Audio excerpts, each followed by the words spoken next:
Good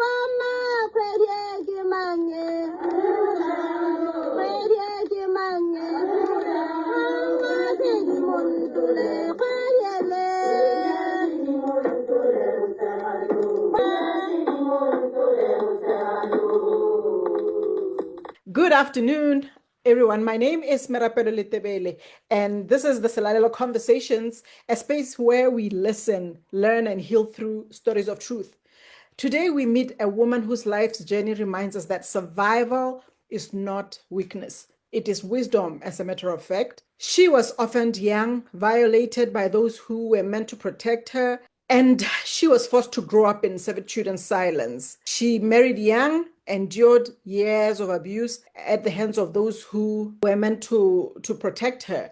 But from all this wreckage of that pain, she rose. She rose and she wrote a book called The Journey. And it has inspired a forthcoming film. Today, she stands not as a victim, but as a voice, a gender activist who fights for women trapped in the same darkness she escaped. Thank you for joining us. And as we walk with her today through memory, through courage, and through the healing that transforms pain into power, I would like her to introduce herself. Hi guys, hello everyone. My name is Kemmy Mpinang. I'm an author and I'm an GBV activist. I am 34 now. I am an entrepreneur. So I wrote a book. I'm in the process of writing another book again. The book is like basically children friendly. It talks about GBV because I believe that we should teach them from a very tender age. True. Yeah. So, can you just take us a little bit back to your childhood? What are your earliest memories of family before your loss? It's been a long time, but I just remember us being happy, we used to, me and my younger sister, we are like 1 year, like just 2 years apart, 1 year, 11 months apart. So we would we would always be behind our mom, walking behind her. Even when she goes to the toilet, we would just be following her around. So it was nice. And I remember that I wasn't a tea or a coffee drinker. So she would buy me Coke every morning. I would drink Coke. And we would wear matching clothes, me and my younger sister. So we were raised like twins. Oh, that's so sweet. But then when you lost her, what changed? What changed most about your sense of safety, feeling safe? I think everything changed because I was just lost, like I remember coming back home from school and just a mile from our yard, I would see that something is not right. Someone is not there because it was like a ghost house. You could tell that uh, it was like a house is not there, but the house was there. So it was there was that sense of loss and yeah, just loss, I'd say. So now, how was it living under the care of others now? Yeah, it was frustrating. It was emotionally draining. It's it was um it was full of pain because now you have to do whatever they want for you to eat, for you to maybe watch TV because we were young. So for us to watch TV, we would do a lot of labor just to watch TV, or sometimes we'll do those things and they will just be sending us home because we were like a disease. We were like a virus. They will teach us like a virus. Like if we are there, we were at their homes, and then let's say if they have a visitor, they will not want that visitor to find us there. So we were like, I don't know, something scary. Hmm. So now, how did that experience shape your understanding of trust? I lost that sense of trust. I don't trust anybody even now. Yeah, I am getting there, but I don't trust anybody because I thought what we or basically let me talk for myself. We thought that they will take care of us, given the fact that our mom was their elder sister. She was their firstborn. She took care of them and their kids. She was a woman who collected each and every child of it, the brother's child, the niece, every she collected all the children in our home, and then she raised everyone, including them. And when my mom died, we thought they would do the same, like they will reciprocate, but that wasn't met.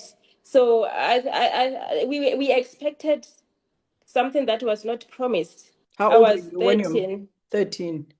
Yeah, Yes. that's a very difficult time. And so now, at what point did you realize that what was happening to you was not actually love or care, but a violation, basically? Because we had the kids were our age mates, Mhm. so I realized that if I can do this, if I can go and fetch water 10 kilometers away just to fill this drum, this child can do it because he's a year or two older than me. So why is he or she sleeping and then I'm doing all this? So this is not love.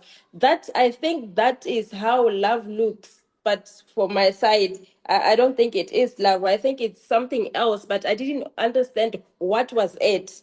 I just thought like, oh, maybe they are doing us a favor. But then when I saw that there was a difference, like you could tell that this thing is shiny and the other one is dull, worn out clothes, torn off clothes, old shoes. Like you could tell from a mile that that one doesn't have a mother. Hmm.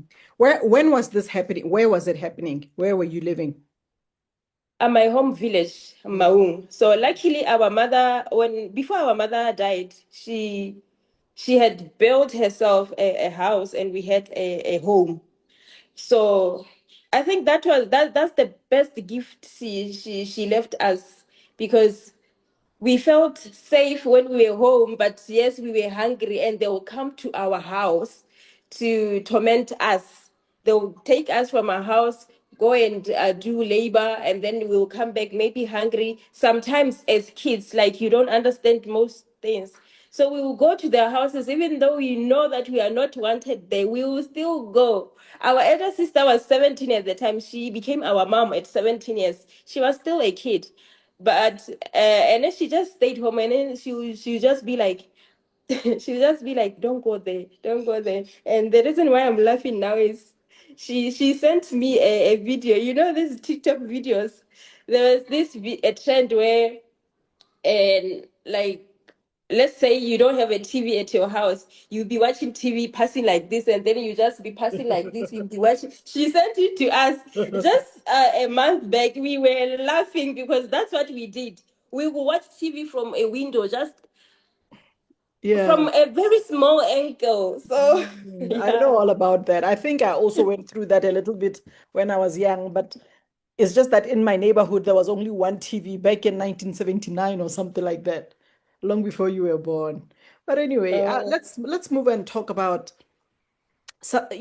surviving, how you were able to survive. What do you think? Obviously, when you're a child, there's nothing you can say to an adult who is ill-treating you. So, what do you think your silence cost you emotionally? What did it take away from you and your spirit? I think for me, it took away my just the freedom of speech, because it took long for me to be able to say what I want and what I feel. So it took that away from me, and I think maybe speech impediment, because there's so I can't pronounce 90 or 95% of words, because I was told that nothing I say makes sense. So I would just write.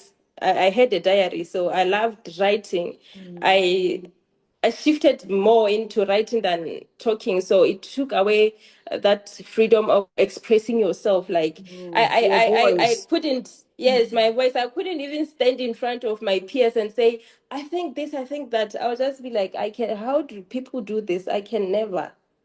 So it took that away from me. Mm. You know, Kemi, a lot of survivors struggle with guilt, which isn't even theirs. And did you ever blame yourself for the abuse you endured? When I was Yeah. young. Hmm. Yeah, I did blame myself. Like you, there are times where I would say we because we were like a team. So I I I did blame myself because we will be like, if we did not go to their houses, they will not treat us like this. If they would come to our house and maybe find us sleeping or just happy, they will not treat us like this. So I think for the longest time we just blamed ourselves for something that we did not have control over. Hmm. Was there a single moment or many small ones where that helped you to begin to reclaim your voice? I mean, you said you kept a diary, but like now, when did you gain the voice to be able to speak about your experiences, for instance, without, crying? When I was way older, Mm. and that when I say that it's way older, I mean like 3 4 years back, and I'm 34. So yeah, it took a very long time for me to have that confidence of to believe in myself, to believe that whatever I say may have an impact in others. So it took forever for me to do that. Yeah, you did tell me that you married young. So how old were you when you got married, and what did marriage mean to you then? Okay, I'm going to say that I got in a relationship which I call marriage because Mm. we just got a certificate when I was 27, but I was with him when I was 21. Just a month after I turned 21, we met, and then that was marriage from that time until when we got a certificate. uh, I did not know anything. He was my first boyfriend. I did not know anything, and I thought I was happy because he was giving me money, and by giving me money, he's giving us money, including my two sisters. So we will just be happy. I think the first time he gave me money was he gave me 400 pula. Yay! Yay! Yay! We were excited. He After he just gifted me the money, it was 100 pillars. I think by that time there were no 200 pillar notes. Mm. 400 pillars. I ran home. Mm. We danced because we knew that now we are not going to use socks, and we are not going to use cloth to pet. We are going to buy pets, no staining anymore. We are going to buy food, and then with the change, we'll buy electricity and maybe sweets so that we look like other kids, and then we will buy bands for hair. Like Mm. he was that hero. Mm. So I thought I was happy then because he was my hero or our hero. Mm. And then it just escalated because I didn't have a boyfriend before. I thought that was love. That is how relationships are. I When did had you no first one to ask. when did you first get this sense then that this marriage now or this relationship is turning abusive? I think 3 months after we met, he would he would go out and then come home late, and then I wasn't allowed to go out yet. I wasn't drinking alcohol, so by 5 6 I was supposed to be home with my sisters. So he will go out to the clubs and then he'll come home, and then he'll just bright in, like he'll park his car in front of our house, and then he will just head right our house the whole night, and then the next Why? and call me to come out, and then I Why? wouldn't. Huh? Why did he do that? I don't know. That's the, weird. the whole night, and then he will call, and then I wouldn't pick. I would not sleep the whole night. I would just go and pick by the window. But hey, she is not like, I would not sleep the whole night. In the morning, my sister was like, is that your boyfriend? And I was like, no, no, no. And then he called, and then he came, and then he took me to his house. He said, hey, you were not picking up your phone. Where were you? I'm like, I was home. I saw that you were there the whole night. No, you were not home. He started, that was the first time he hit me. He hit me. He used a fan, you know, the cord. He used a fan, it broke. He now used a cord. My bag was full of SSC. I get it, he will just be wiping. Well, yeah. Hmm. So yeah. And then that was when I realized that this is not okay, but now I'm not sure because I don't know what is okay. So, what did you do after that first incident? Nothing. I did nothing because I was like, okay, he's hitting me, but he's buying me food and giving me money. So well, it's not even different from what I experienced when after my mom died. I was we were verbally abused, emotionally abused, but they were not giving us anything. So he was a better devil. Hmm. That's actually heartbreaking. Don't say that, girl. It just broke my heart. But so, okay, was there now like a breaking point where when you decided that no, I have to leave this? Was there like, Yes. mm. Now that was after we got our certificate, like now, like after we certified that So okay, you we had are like married. a customary marriage? Is that what you mean? Yes. Okay. Yes. Mm. So I was not okay. I was not allowed to talk to my sisters. Like the only Ah, people that I had in this world, I was not allowed to talk to them. I was isolated. So I was all alone. And he made me believe that he is the only person in my life. So I slowly but surely, uh, I had a friend who convinced me that this is not okay. But I kept convincing myself that no, but it is okay. Maybe my sisters are living their lives there, but it was breaking my heart. And did you ever at any point did you ever, report him to the police at all? yes, I did. The first time I went to the police, they told me that you are married, married people don't report their spouses, so we will give you a counselor. We have a counselor here in the our police station, so she will talk to you. They gave us someone. I still have that lady's number even now. She will talk to you, blah blah. And then I was like, oh, okay, because I didn't know anything. I was so vulnerable. I grew up vulnerable to the point where I believed anything anybody said. So I'm not going to ask you to give me the person's name, but what did she say to you? Did she So she tell you was to go back? like, yeah, Ah, she was like, hakuna nto enelang. I don't know what is I that in want to say English. name. Esa neng. I Wow. should go and mend my marriage. I shouldn't tell people. Uh, mosadi o bipampa ka mabele, like you have to hide everything, like the symbol of this jali that we wear when we are married. It Mm. symbolizes that you just everything should be inside that. Yeah, for because we have an international audience, let me just explain it. A symbol of marriage in the Setswana culture is it could be a shawl or some kind of a cape. Let me just say that. But it's like a wrap. It could be a blanket that women wear to symbolize like what I'm wearing right now. So basically, what she's saying that one of the old wives' uh, laws is that all your marital problems should be wrapped underneath your blanket or your shawl or your yeah, that cape. And I think it's one of the most dangerous things that I dislike about our marital practices in Botswana. But anyway, so you kept on going back. What happens when you go back home to an abusive man? He'll Ah, just 2 days will pass, yes, and then he will still do the same things.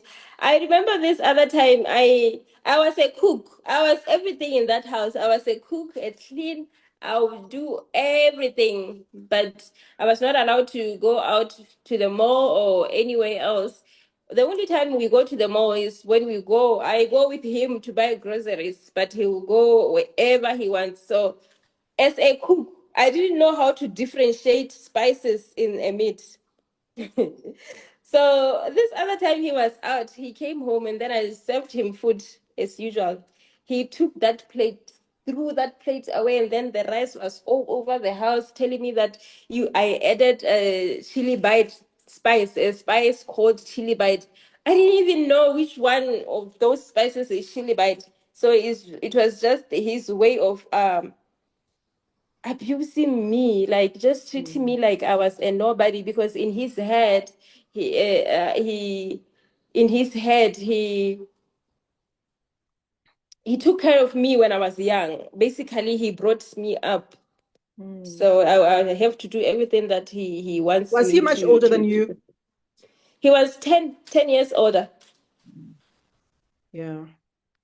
So, I mean, before when we had before the interview, when we had the conversation, I think you alluded something to him trying to kill you.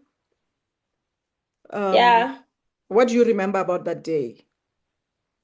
Was it the Hmm. last day? I mean, just try to take us back if you can. But if you cannot, it's okay. We can go on to No, something else. I can. I can. Mm. It's just that every time I talk about it, Yeah, I'm sorry. No, we don't have to talk about that.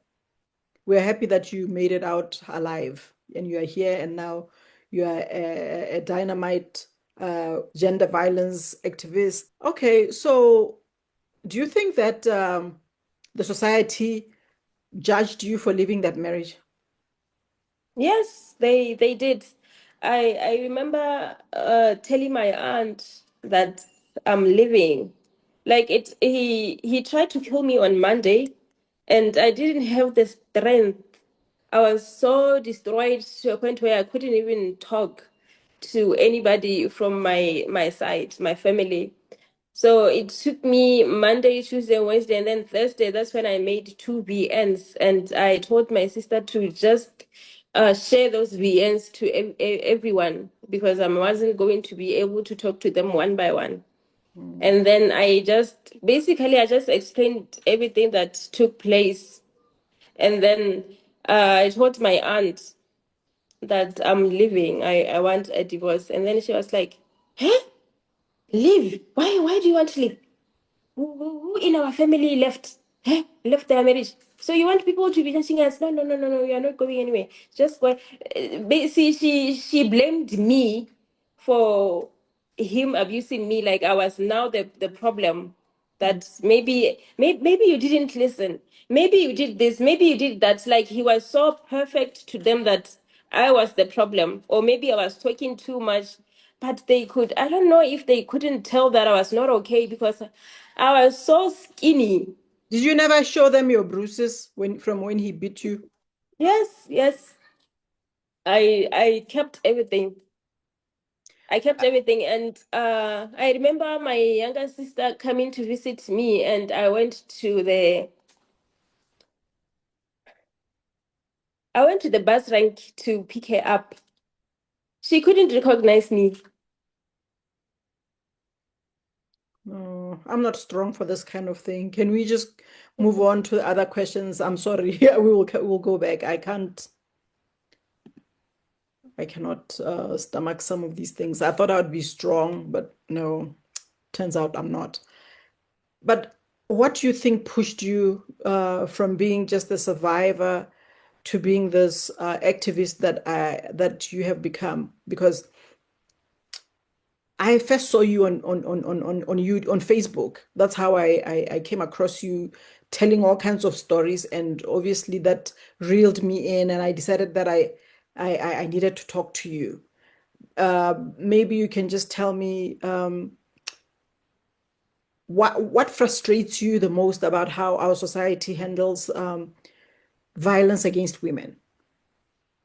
I think the society culture, I think they care more, they care much about the perfect family dynamic that uh It's false. It's yeah, false. Yeah, they just created a thing. In fact, even that family story that they are trying to sell us, it is based on women just being nothing more than slaves, you know? Who yes, wants that? yes. We don't want that as Yeah. women. But anyway, Yeah, so I think that frustrates me a lot, because I know how it is Mm. to be alone. I wore those shoes and they used to fit me perfectly. So I can tell when someone is going through something. That's why I can't that's why I'm still asking myself like how could people not tell that I was not okay if I can tell that someone is not okay? Were they did I just like they were just were they just ignoring me or what? Because I can't just pinpoint it. I don't know why they couldn't Maybe tell that I maybe they're was. all going through the same thing, you know? I mean, abuse is so rife in Botswana, and maybe it's happening to everyone, so nobody sees it as odd anymore. It could be that we are Yeah, so yeah, but desensitized.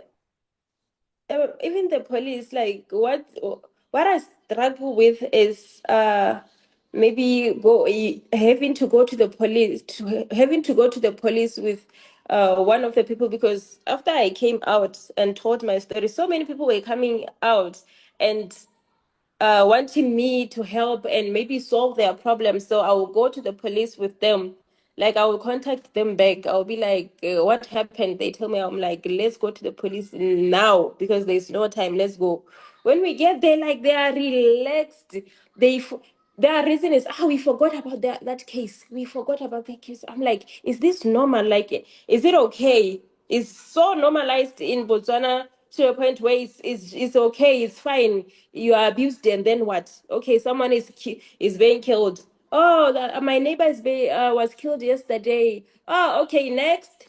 Yeah, it's okay. Mm.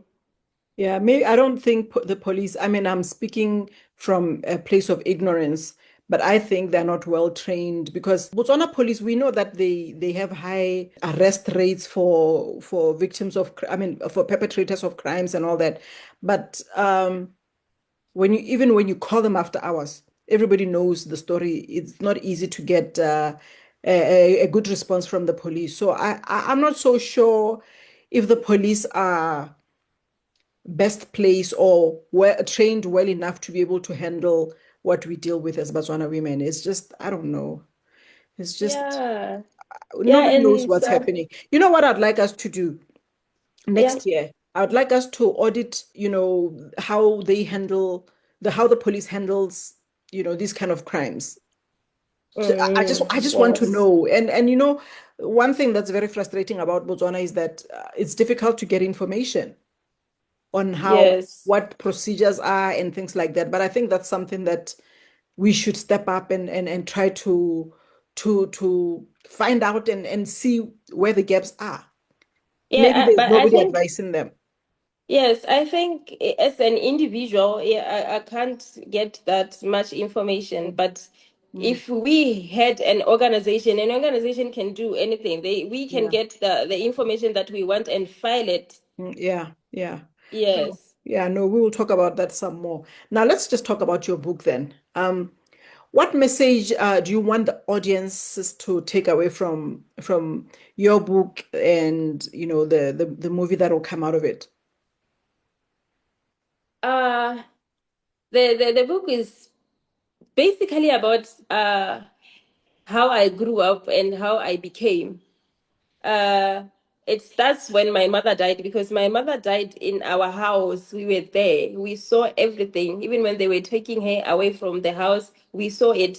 So that stays with us, stayed with us. I think is going to stay until forever. And then what I want people to know is that for orphans, I want them to know that it is okay. It is okay. You are going to make it. It's a rough patch, but you are going to make it. There's a point where you'll be in a very dark, long tunnel. You will not see any light from each end. But just keep working, don't give up. Because if you give up, those people that are abusing you are going to celebrate. But if you don't give up, you are going to celebrate. Mm, And then to the people who are mistreating orphans, the message to them is that if you can't take care of them, give them up, mm, please, because whatever you do now, it's going it's a trauma that is going to stay with that child forever. Forever. She's going to maybe get married or maybe be a mother or a father himself, and still maybe treat the kids like that, so that's the message, because like the trauma is forever.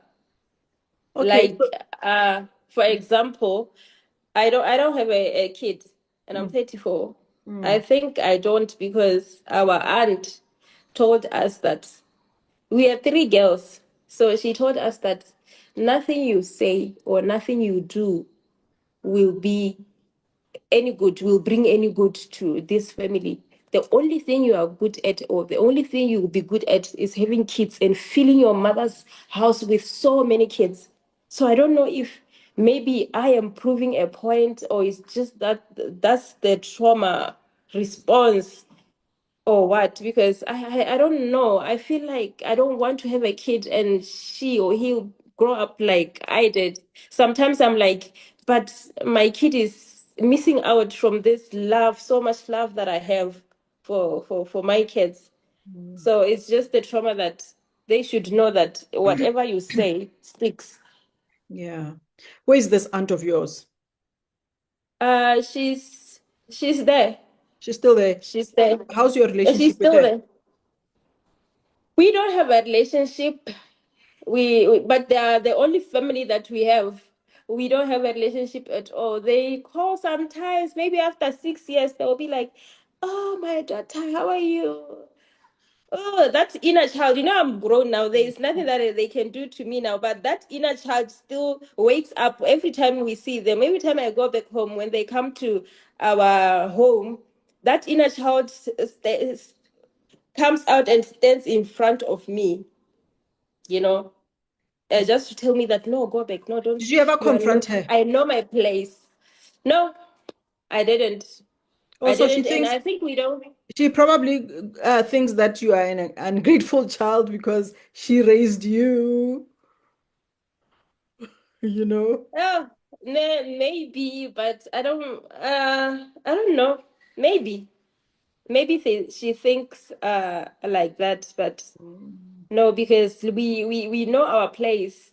mm, Even when there is a family reunion, we know our place. We know that we have to be behind the house while people are in front of the house eating. We have to be there. So even now, that's how we act around them. mm. That's actually very painful. I hope that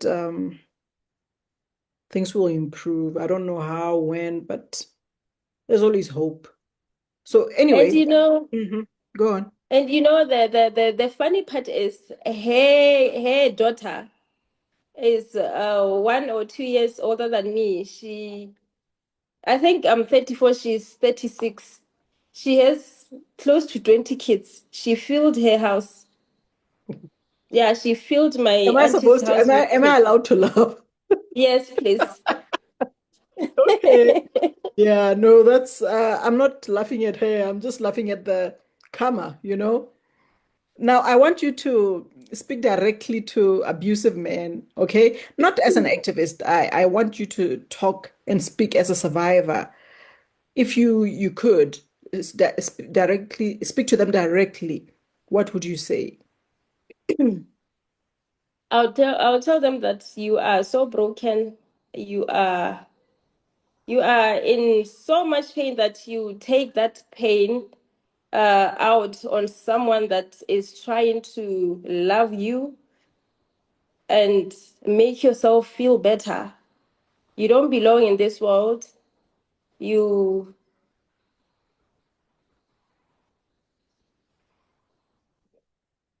oh my God. What? Okay. Or do you ever see your ex-husband?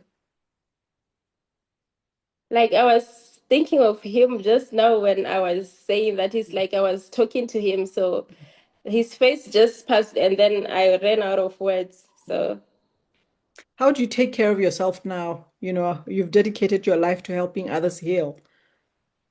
yeah, I'm in a place where I'll say I'm happy now because I am someone that I needed when I was young. I am someone when I needed when I was going through abuse. Mm. I knew how it was to be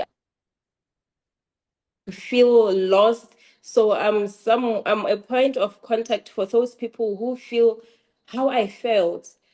So I I don't have much. I don't have much, but I give out so much.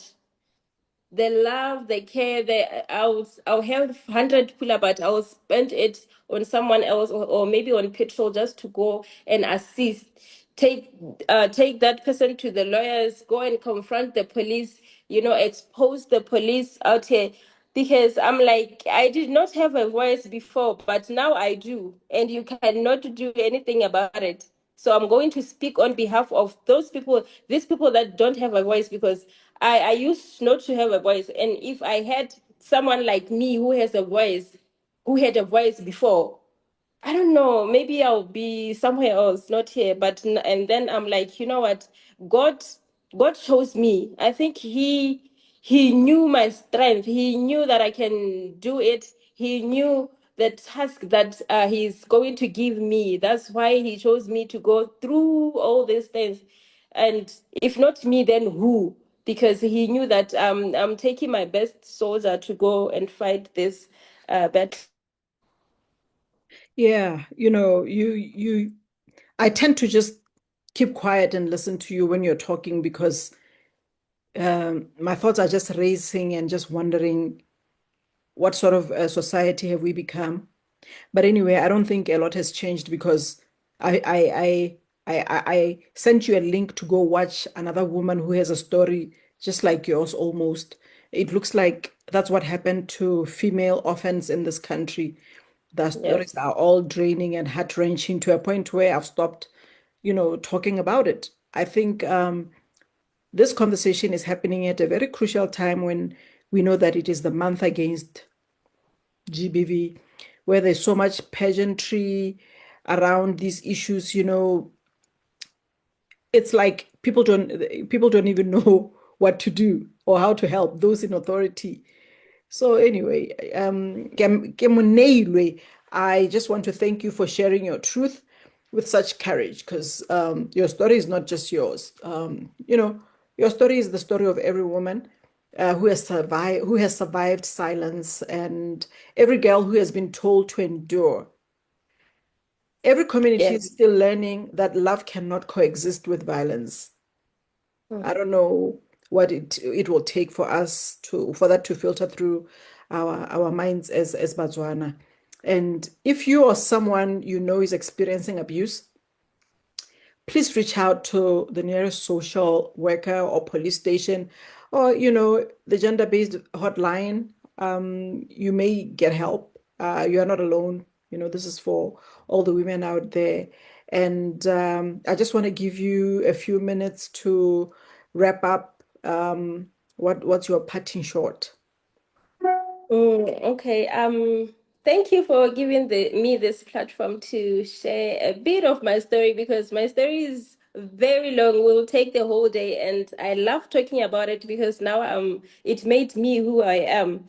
And I wrote this book Mhm. uh dedicating it to women like me, girls, little girls who are going through a lot, because a girl child, being a girl child is, it's like a curse in our country.